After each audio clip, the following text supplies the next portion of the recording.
Hi, so today we're going to be discussing the Corey-Kim oxidation. So a little bit of background first.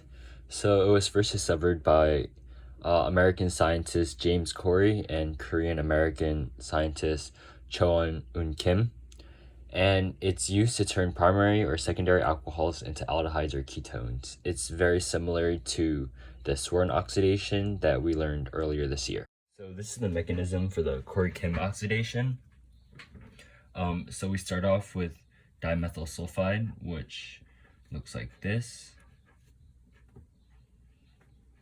and we react it with NCS, which is a 5-member ring with a nitrogen in it, with a chlorine and 2 doubly bonded oxygens attached to it.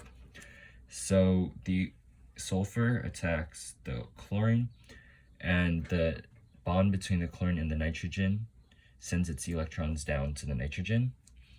This creates a positive charge on the sulfur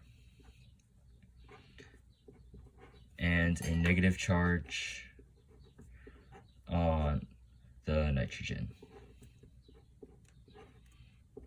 And we're going to be using both of these later when we react with the alcohol. So here we react the alcohol with the dimethylchlorosulfonium ion, which is just this. Okay. So this oxygen attacks the positively charged sulfur, and the chlorine leaves. And this H right here is taken away in an acid-base reaction with that chlorine. So we produce HCl. So it'll look like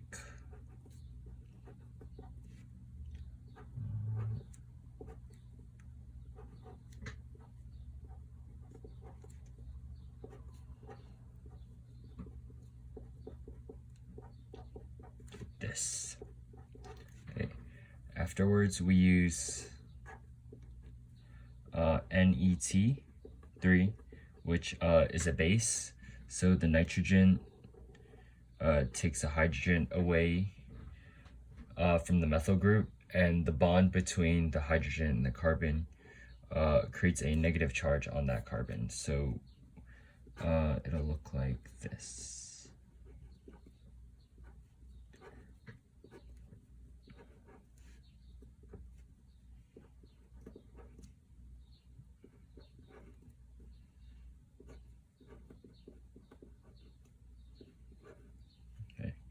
And then we use